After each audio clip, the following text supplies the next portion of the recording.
बच्चों, आज मैं लेकर चले हूँ क्लास 10th का ज्योग्राफी संसाधन। इससे पहले पार्ट 2 वीडियो में संसाधन क्या होते हैं। संसाधन जनरली दो टाइप्स का होता है, मानव संसाधन और प्राकृतिक संसाधन। पार्ट 2 वीडियो में मैंने इतना तक पढ़ा रखा था।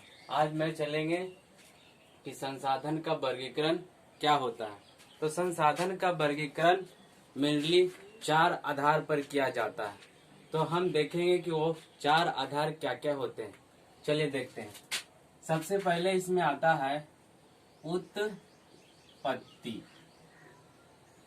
उत्पत्ति के आधार पर अब देखेंगे कि उत्पत्ति क्या होता है। तो आप लोग जानते होंगे कि उत्पत्ति, किसी वस्तु का उत्पत्ति जनरली 2 टाइप्स का होता है। एक होता है आपका सजीव के रूप में और एक होता है निर्जीव के रूप में। उसी आधार पर हम उत्पत्ति के आधार पर हम देखेंगे कि संसाधन कितने टाइप्स का होता है। तो पहला इसका हो जाता है जैव और दूसरा आपका हो जाएगा अजैव। तो जैव सबसे पहले हम देखेंगे कि जैव संसाधन क्या होते हैं।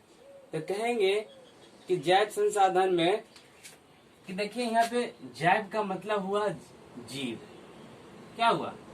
जैव का मतलब जीव, और जो भी जीव होंगे उसमें जीवन अवश्य ही होगा। क्या होगा? जीवन। और जो जिसमें भी जीवन होगा वह अवश्य रूप से ही वह सजीव कहलाएंगे। क्या कहलाएंगे? सजीव।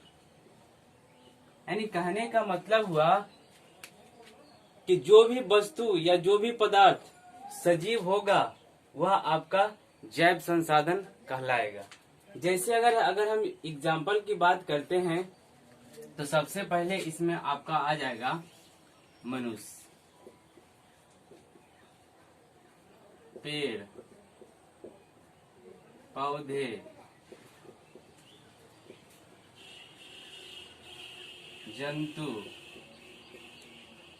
जंतु में कौन आ जाएंगे? मनुष्य। और आपका जानवर भी आ सकते हैं। यानी जिसमें आपका जान रहे, जो सजीव रहे, वो आपका जैव संसाधन कहलाते हैं। दूसरा होता है अजैव संसाधन।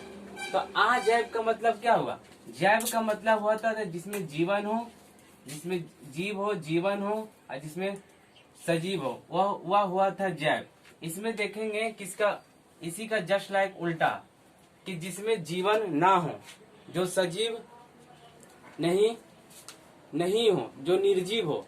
तो इसमें देखेंगे कि वैसे संसाधन जो निर्जीव होते हैं वैसे संसाधन को अजैव संसाधन कहेंगे। जैसे हम कह दें चट्टान, भूमि। चट्टान हो गया, भूमि हो गया, खनिज हो गया, ETC, और बहुत सारे हो सकते हैं, इसमें भी ETC दे देते हैं। तो आप लोग को बात इतना समझ में आ गया होगा कि जैव संसाधन क्या होते हैं और अजैव संसाधन क्या होते हैं। तो इसका अब दूसरा आधार पर चलेंगे कि दूसरा आधार क्या होगा। दूसरा आधार होता है, सबसे पहले इसको मिटा देते हैं थोड़ा सा, और जिनको भी लिखना है इसको लिख लेंगे पॉज करके वीडियो।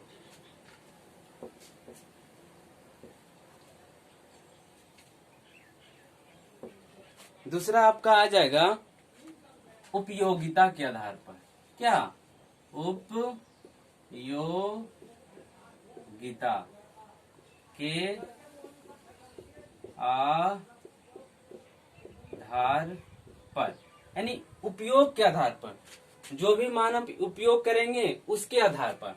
तो उसके आधार पर हम देखेंगे कि पहला होता है नवीकरणीय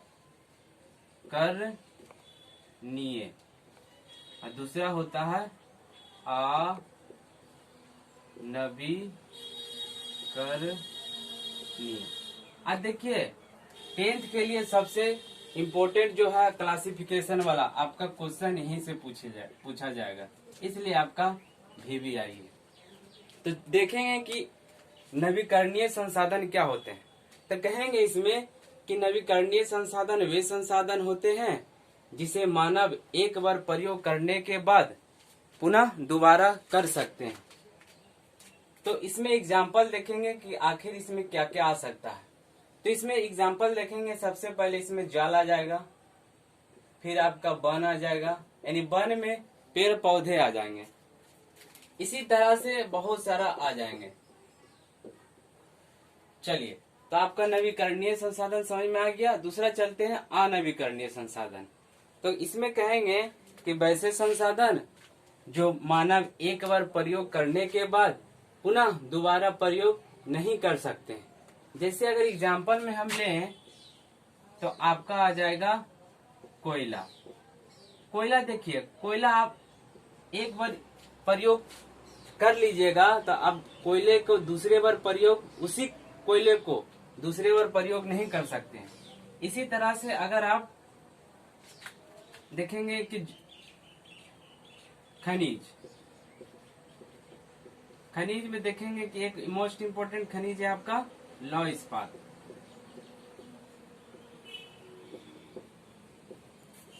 लौह इस्पात खनिज, तो लोहे का एक बार प्रयोग कर लेंगे और उसी लोहे को हम दोबारा यूज नहीं कर सकते हैं, क्योंकि लोहे को अगर धीरे धीरे हम उपयोग करेंगे तो एक समय ऐसा आएगा कि लोहा समाप्त हो जाएगा। इसी तरह से हम तीसरा देखेंगे। तीसरा जो होता है पेट्रोल। पेट्रोल है क्या? पेट्रोल का भी अगर एक बार हम यूज कर ले तो उसी पेट्रोल को हम दोबारा नहीं यूज कर सकते हैं। तो इस तरह के संसाधन आपका अनवीकरणीय संसाधन कहलाएगा। चलिए, इतना बात समझ में आ गया होगा कि आखिर उत्पत्ति के आधार पर कितने टाइप्स होते हैं और कौन कौन इसमें एग्जाम्पल आएगा। तीसरा आपका आ जाएगा स्वामित्व के आधार पर। क्या बच्चों? स्वामित्व के आधार पर। तो देखेंगे स्वामित्व के आधार पर।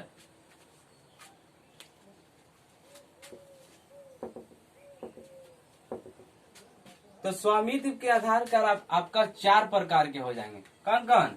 4 प्रकार का। तो पहला हो जाएगा आपका व्यक्तिगत, दूसरा हो जाएगा सामुदायिक, तीसरा हो जाएगा राष्ट्रीय, चौथा आपका हो जाएगा अंतरराष्ट्रीय। तो देखेंगे, पहले देखेंगे कि स्वामित्व का मतलब क्या होता है। तो स्वामित्व का मतलब होता है किसी का अधिकार। किसका अधिकार? यानी कोई व्यक्ति का अधिकार रहेगा, कोई समुदाय का अधिकार रहेगा, कोई राष्ट्र का अधिकार रहेगा, अंतर्राष्ट्रीय का अधिकार रहेगा। इसका मतलब, स्वामित्व का मतलब हुआ यही, अधिकार।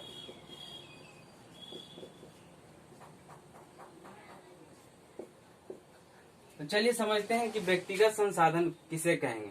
व्यक्तिगत संसाधन वैसे संसाधन को कहेंगे जिसमें सिर्फ अधिकार किसका रहेगा? किसी व्यक्ति का, किसी निजी व्यक्ति का। जैसे मान लिया जाए कि मेरा पास ये जो पेन लाए हैं, सिर्फ इस पर मेरा अधिकार है और किसी का अधिकार नहीं है, क्योंकि खरीद कर हम लाए हैं इसे। इसी तरह से ये जो बोर्ड है, इस पर सिर्फ मेरा अधिकार है और किसी का अधिकार नहीं है। तो वैसे संसाधन को हम व्यक्तिगत संसाधन कहेंगे। जैसे मेरे पास साइकिल होता है, साइकिल हम खुद खरीद के लाते हैं, उसमें किसी का हस्तक्षेप नहीं होता है, तो साइकिल एक कौन सा संसाधन हो गया? व्यक्तिगत संसाधन। चलिए दूसरा देखते हैं कि सामुदायिक संसाधन क्या होता है। तो समुदाय का पहले मतलब समझेंगे। तो कहेंगे कि जब 2 या 2 से अधिक व्यक्ति एक समूह या ग्रुप बनाते हैं तो उस ग्रुप को हम क्या कहेंगे? समुदाय, जिस पर सभी का अधिकार होता है। जैसे अगर हम कह दें कि अगर बहुत सारे व्यक्ति मिलकर एक मंदिर बनाया, क्या बनाया? मंदिर, तो इस पर सभी का अधिकार होगा। जैसे दूसरा एग्जाम्पल लेंगे सड़क। तो सड़क पर क्या किसी एक का अधिकार होता है? नहीं, सड़क पर भी बहुत सारे लोगों का अधिकार होता है। इसी तरह से आपका बहुत सारा आ जाएगा। तीसरा देखिएगा राष्ट्रीय संसाधन। तो राष्ट्रीय संसाधन का कहने का मतलब हुआ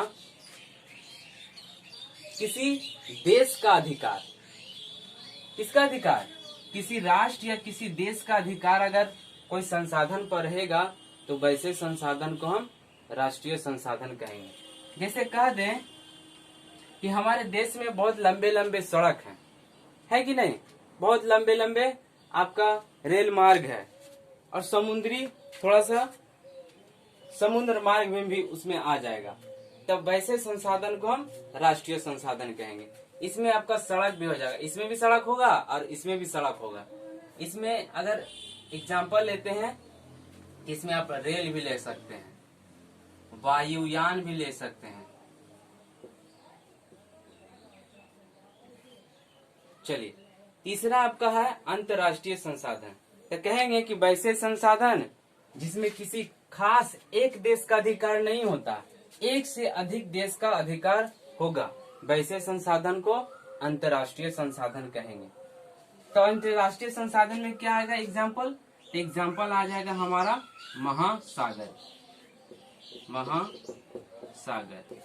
अब बताइएगा कि महासागर पर किसी एक देश का अधिकार नहीं होता, महासागर पर बहुत सारे देश का अधिकार होता है। चलिए, तो आज 3 गो हम संसाधन का अधिकार बताएं, आधार बताएं। इसी तरह से चौथा जब अगले हम पढ़ाएंगे तो वीडियो डिस्क्रिप्शन में बॉक्स में डाल दिया जाएगा, और ये आपका वीडियो पार्ट 3 है। जब वीडियो अगला आएगा तो वो पार्ट 4 में हम डालेंगे। चलिए बच्चों, आप लोग को इतना तक समझ में आ गया। Thank you. दोस्तों, वीडियो अच्छी लगे तो चैनल को सब्सक्राइब करें और लेटेस्ट वीडियो सबसे पहले पाने के लिए घंटी का बटन जरूर दबाएं।